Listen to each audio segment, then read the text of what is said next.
네, 이어서 김윤덕 더불어민주당 의원과 함께 여론조사 결과 더 자세히 짚어보도록 하겠습니다. 의원님 안녕하세요. 예, 안녕하세요. 네. 예. 먼저 의원님의 제1호 공약이기도 한 전주 특례시 지정, 예. 지난해 국회 문턱을 넘지 못하고 무산됐는데요. 예. 여론조사 결과를 보면 다시 추진해야 된다는 응답이 상대적으로 적습니다. 예. 전주 시민들도 특례시보다는 전주 완주 통합에 관심이 있는 것으로 예. 나타났는데요. 어떻게 보시나요? 일단 먼저 저의 이제 1호 공약 법안인데요. 특례시 지정이 안 된 거에 대해서는 먼저 우리 시민 여러분들께 죄송하다는 인사를 올려야 될 것 같습니다. 그리고 현재 이 특례시 법안이 지방자치법 개혁이라고 하는 상당히 중요한 시기에 광역자치단체 중에서 광역시가 없는 도, 전라북도, 충청북도, 강원도 중심으로 해서 도청 소재지의 도시에게 100만이 되지 않더라도 특례시 지정하자는 내용을 추가하자는 거였는데요.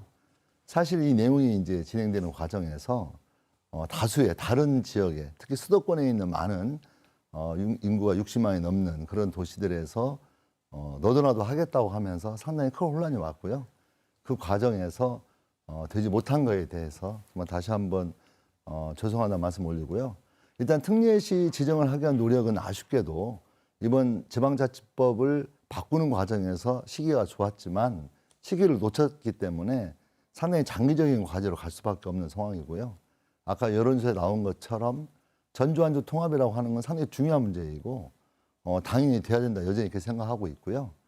다만 전주 완주 통합이 과거에 한번 완주군에서 투표를 했는데 사실 55%가 반대하면서 무산이 되었기 때문에 그 실패 원인을 잘 분석하는 게 좋겠다. 그리고 완주 군민들이 원하는 그런 내용들을 좀 차분히 준비하는 게 필요하지 않겠느냐 이렇게 생각을 하고 있습니다. 그래서 완주군이 절대 이 전주 완주 통합이 피해가 가는 게 아니고 전라북도 지역의 거점 도시를 강하게 만들겠다는 어떤 그런 좀 높은 단계의 비전을 제대로 제시하는 과정과 맞물려서 진행하는 것이 좋겠다 이렇게 생각하고 있고요.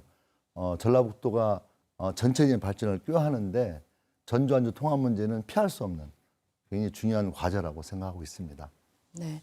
다음으로 새만금 역전 추진 분야는 입주 기업 유치와 새만금 국제공항 건설이 상대적으로 높은 비율이 나타났어요. 예. 새만금과 관련된 전북 정치권의 역정 사업은 좀 어떤 것들이 있나요? 일단 새만금 국제공항은 2024년도에 착공을 해서 2028년도에 완공하는 것으로 계획이 잡혀 있습니다. 그래서 공항은 좀 시간이 걸리지만 제대로 진행되는 것으로 되어 있고요. 문제는 아까 말했던 것처럼 기업을 유치하는 문제가 상당히 중요한 문제로 되어 있기 때문에 일단은 상당히 제일 중요한 과제가 이렇게 보여집니다. 그래서 문제는 기업을 유치하는 데 필요한 제반 인프라를 구축하는 게 일단 선결 과제인 것 같아요. 그래서 남북 1축, 2축, 동서 1축, 2축, 3축이라고 하는 큰 틀에서의 고속도로망을 만드는 게 필요하고 또 새만금으로 가는 철도망을 만드는 게 필요하고 아까 말했던 공항은 이제 하기로 했으니까 항만은 또 됐거든요. 항만은 좀 적기 때문에 좀 더 규모를 키우는 그런 과제들이 준비를 제대로 해놓음으로써 기업을 유치하는 기반을 만들어야 되겠다. 두 번째로는 새만금 스마트 그린 사업이 이번에 법이 통과했습니다. 그래서 현재 문재인 우리 정부에서 2050년까지 탄소 제로 운동에 참여해서 알리백 그 기업을 키우겠다고 했거든요. 그랬을 때 이 새만금 지역이 그런 스마트 그린 사업을 우선적으로 할 수 있는 법이 통과되었기 때문에 저는 어떤 기본적인 법적 준비는 끝났다고 보여지고요. 앞으로 저탄소 그 기업이 계속 늘어나게 되고 새로운 시설로 이제 변화시키는 작업을 하게 되는데 우리 새만금은 이제 없는데 새로 만들어야 되기 때문에 그 어떤 지역보다도 탄소 제로 운동 또 알리백 운동에 있어서 매우 유리한 고지를 가지고 있고 특히 새만금의 신재생에너지가 결부돼서 진행하기 때문에 그 어떤 것보다도 바람직하다. 그래서 첫 번째로는 인프라를 구축해야 되겠고 두 번째로는 그런 스마트 그린 사업에 대한 법적 토대 또한 제도적인 장치를 마련하는 것 또 하나는 아까 말한 타 지역과의 연결망을 또 말씀하셨는데 저는 다 연결되어 있다고 생각하거든요. 그런 구축이 기반이 돼서 많은 기업들이 새만금에서 기업을 옮기고 또 새로 만들고 또 거기서 뭔가 성공한다면 새만금 미래에 희망찬 어떤 빛이 있지 않을까 생각하고 있습니다. 네.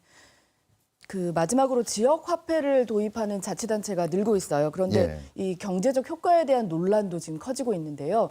전북 지역 14개 시군도 역시 지역 화폐를 발행하고 있는데 어떻게 보시나요? 현재 지역 화폐 문제는 저는 대성공이라고 생각하고 있습니다. 그래서 특히 이제 우리 군산시가 가장 선도적으로 진행하면서 상당한 성과를 내고 있고요. 전주도 약간 늦게 시작했지만 오히려 차분차분 성장하고 있고 전라북도 전체적인 이번 지역화폐가 도입된 이후에 약 8천억 정도의 순증 효과가 있기 때문에 저는 지속적으로 우리가 관심을 갖고 진행해야 되겠다 이렇게 생각하고 있고요. 뭐 특별히 도에서 지원하는 비용이 약간 줄긴 했지만 전체적으로는 워낙 규모가 커지고 있기 때문에 지역화폐는 이후에 우리 전라북도 지역 경제를 활성화시키는데 상당히 한 축을 담당하게 될 그런 과제가 아닌가 생각하고 있습니다. 네, 오늘 말씀 고맙습니다. 감사합니다. 네.